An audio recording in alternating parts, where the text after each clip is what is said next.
T-bone steaks and the barbell plates. I'm getting sweeter than a driven. Hulk Hogan is often credited with transforming WWE into a global phenomenon. He was the face of wrestling in the 80s and the legendary hero who made Hulkamania a household name. But here's the question. Did you know the Hulkster's entire persona was inspired by someone who came before him? Enter superstar Billy Graham. In the 1970s, Graham was firing up the crowd and selling out Madison Square Garden 19 times, proving that charisma could be just as powerful as strength. From the blonde goatee to the feather boas to the famous brother catchphrase, Graham laid the blueprint that Hogan would later run with. So today, we're diving into the history and origins of superstar Billy Graham, the man who some might say was the original Hulk Hogan before Hulk Hogan was even a thing. Before we go into our explanation, we have a very small request. If you like our content, please support us by subscribing to our channel. This is a small click for you,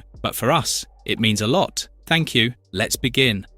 Who was superstar Billy Graham? Eldridge Wayne Coleman, better known by his ring name Superstar Billy Graham, was one of the most influential professional wrestlers of the 1970s. Born on June 7th, 1943 and passing away on May 17th, 2023, Graham left behind a legacy that reshaped the look, sound and style of pro wrestling. Before entering the squared circle, Graham was an accomplished bodybuilder and strongman, training alongside Arnold Schwarzenegger and even sharing a Muscle and Fitness magazine cover with him. With a bench press of over 600 pounds, he brought an imposing physique into wrestling at a time when few performers looked like that. Schwarzenegger later became godfather to Graham's daughter, showing just how close the two were. In the ring, Graham reached the pinnacle of the WWWF when he defeated Bruno Sammartino in 1977 to win the World Heavyweight Championship. His nearly year-long reign included defenses against big names like Dusty Rhodes,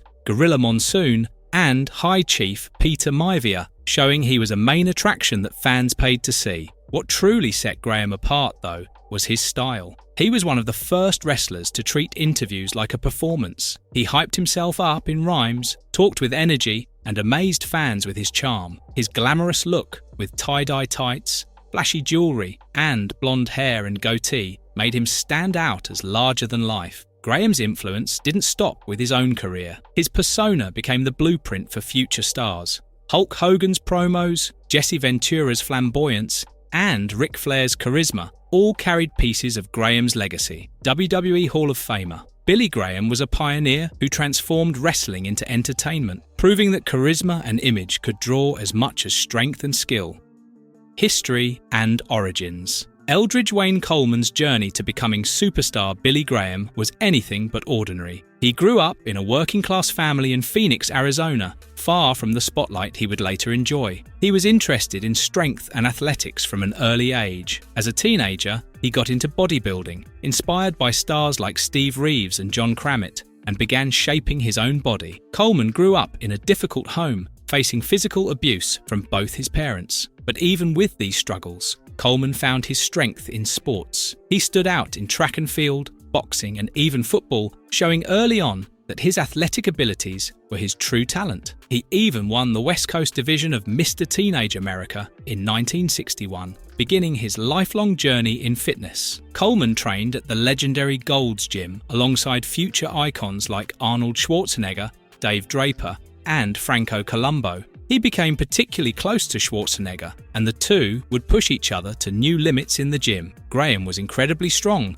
and could bench over 600 pounds. He reportedly had lifted 605 pounds with Schwarzenegger and Franco Columbu spotting, just 11 pounds below the world record then. These early years helped him build his body and the confidence and discipline that would make him a wrestling star. Before fully committing to professional wrestling, Graham explored several athletic avenues. He played brief stints of professional football with the Montreal Alouettes in the Canadian Football League. He also tried his hand at boxing, participating in the 1959 Amateur Golden Gloves and took on work as a bouncer and debt collector during gaps between athletic careers. These diverse experiences helped him develop both toughness and showmanship qualities that would serve him well in the ring. Graham trained under Stu Hart in Calgary to learn the basics of wrestling for Hart's Stampede Wrestling promotion. He started in Stampede Wrestling and later competed in the American Wrestling Association and other regional promotions. He took the ring name Billy Graham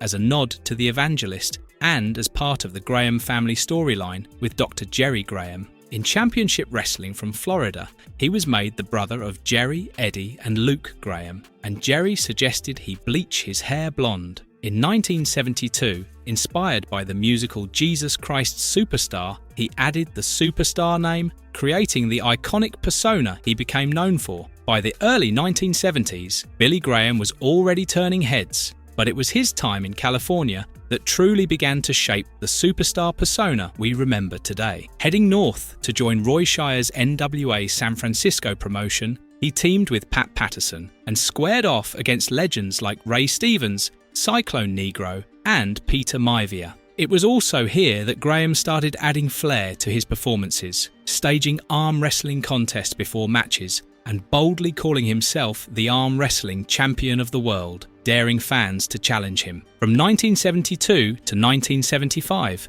Graham became a rising star in the American Wrestling Association. He faced top wrestlers like Vern Gagne, The Crusher, Wahoo McDaniel, and Ivan Koloff, who later became his tag team partner. His matches showed off his strength, poses, and personality, which became his trademark. His rivalry with McDaniel combined drama and power, keeping fans excited and on the edge of their seats. Graham's influence wasn't limited to the United States. He even toured Japan, taking on stars like Mighty Inoue and Rusha Kimura, and learning the art of connecting with audiences across cultures. By 1975, when he joined the WWWF and teamed with Spyros Arion to beat Bruno Sammartino and Dominic DeNucci, everything was set. With the Grand Wizard managing him and the momentum from Florida and Japan, Graham was a superstar in the making. The pinnacle of his career came in 1977 when he defeated the beloved Bruno Sammartino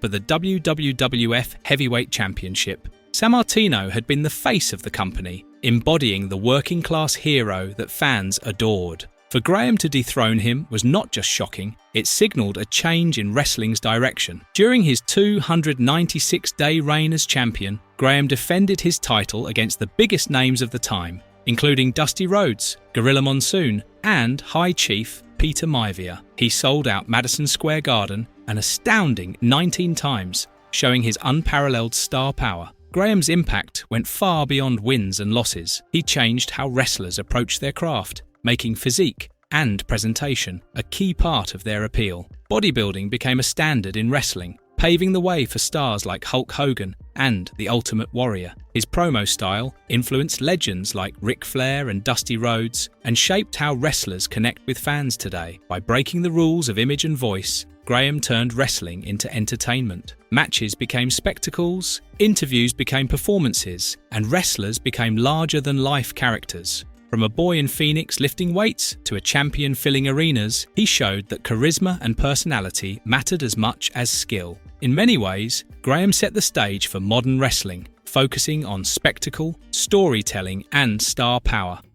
Was he the OG Hulk Hogan? When people talk about wrestling's explosion into the mainstream in the 1980s, the name Hulk Hogan almost always comes first. He was the face of WWE, the man behind Hulkamania, and, for many, the ultimate wrestling superstar. But if you look back just one decade earlier, you will find someone who looked, sounded, and carried himself in a way that feels almost identical to Hogan. That man was superstar Billy Graham. In the 1970s, Graham lit up the arenas he entered. His bleached blonde hair, moustache, and goatee, and bodybuilding physique made him stand out in an era when most wrestlers were strong, but not built like him. His look was topped off with tie-dye tights, feather boas, showy jewellery, and an attitude that screamed excess. To fans at the time, Graham looked like he had stepped straight out of a comic book. A decade later, Hogan had the same formula with his huge 24-inch pythons, blonde hair, and colourful gear.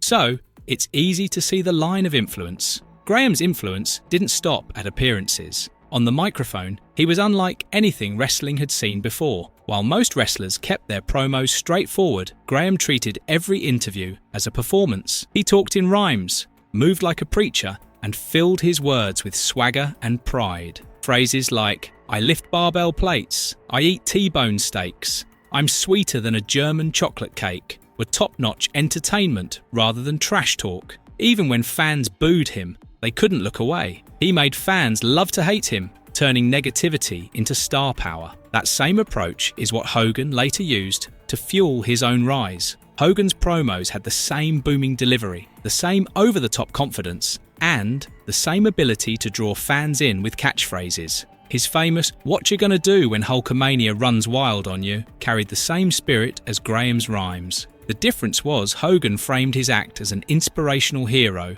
while Graham leaned into being a flashy villain. Different faces, same charm. Hogan himself has never shied away from crediting Graham. In interviews, he openly admitted that he borrowed pieces of his character from him. As the story goes, Hogan once saw Graham strike his iconic double bicep pose on the turnbuckle and turned to his father saying, "That's what I want to be." Years later, when Hogan became the most recognised wrestler in the world, he acknowledged that much of what made him iconic had first been done by Billy Graham. According to Hogan, Graham was decades ahead, a wrestler who seemed from the future before the industry caught up. However, timing is key. Graham had all the tools, but he was breaking ground in an era that wasn't fully prepared for him. Wrestling in the 1970s was still rooted in technical contests and traditional babyface heroes. Graham was a flamboyant heel at a time when promoters didn't think a villain could become a global star. Even after his nearly year-long run as WWWF champion and 19 sold-out shows at Madison Square Garden,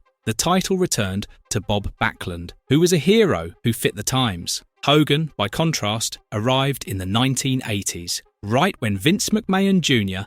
was ready to transform wrestling into a global entertainment empire. Hogan took Graham's blueprint and became the superhero version of it, turning the charisma, muscles, and catchphrases into something the whole family could enjoy. Still, it's important to note that Vince McMahon Sr. had already recognised Graham as the prototype. Graham gave him a glimpse of wrestling's future with larger physiques, bold characters, and dramatic promos. He was ahead of his time, and though he didn't reach Hogan's global level of fame, he laid the foundation. So, was Billy Graham the original Hulk Hogan? Absolutely. He made wrestling an experience combining skill with showmanship. Hogan may have become the household name, but Billy Graham was the spark, the blueprint, the man who showed the world what a true wrestling superstar could look like.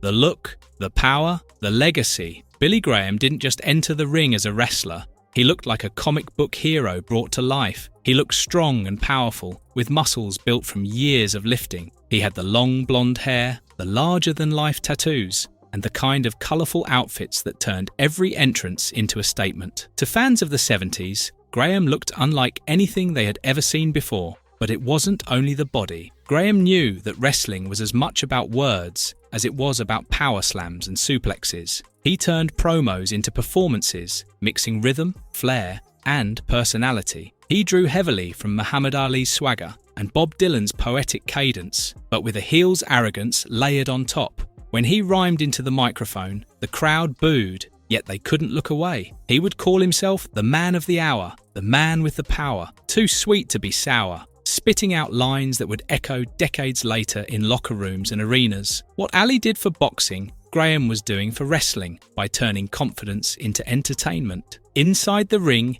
his power was undeniable. He showed off his strength with bear hugs, lifting opponents over his head, and arm wrestling and weightlifting contests. Every move he made wasn't just about winning, but about showing power and making fans believe he was more than just a man. This set up Hulk Hogan years later, showing off with pose downs, ear gestures, and flexing in the ring. Hogan followed Graham's blueprint and built a global empire, but the influence was clear. Even after the spotlight faded, Graham's story continued. After his retirement, he kept influencing the industry in unexpected ways. Graham, who used to brag and boast, later talked honestly about wrestling's dark side, on how steroids hurt him, his health problems, and the need for more awareness. Few wrestlers of his time spoke out, but he did, starting important conversations. His influence even crossed beyond pro wrestling. In MMA, fighters like Chael Sonnen copied his style, trash-talking with the same rhythm and confidence Graham had mastered years before. It was proof that Graham's charisma wasn't locked in the 1970s. It was timeless, adaptable, and still shaping how athletes sold themselves. When fans look back today, they see more than a wrestler. They see the prototype, a man whose appearance, power, and persona broke the rules, and whose voice lives on in the moves and rhymes of future wrestlers. Billy Graham led the way, shaping the wrestling world that came after him. Marvelous verdict. Can Billy Graham really be called the original Hulk Hogan? Without a doubt. Graham may not have reached the global superstardom that Hogan did, but he was the blueprint, the first to combine a chiseled bodybuilder physique with over-the-top charisma, flamboyant style, and mic skills that made every promo feel like a performance. He showed the world that wrestling could be bigger than the ring, turning personality, showmanship, and presence into essential parts of the sport. Hogan took that foundation and turned it into a worldwide phenomenon. But every pose, every brother catchphrase, every flexing moment owes a nod to Graham's innovation. His influence echoes not just in Hogan, but in nearly every larger-than-life wrestler who followed. What do you think? Is Billy Graham the true original superstar of wrestling? Let us know in the comments below. Thanks for watching, and don't forget to like, subscribe, and hit that notification bell for more marvelous wrestling deep dives. And if you liked our content, don't forget to leave a like and subscribe to us if you haven't already. Have a good one, and be safe. Thanks, everyone.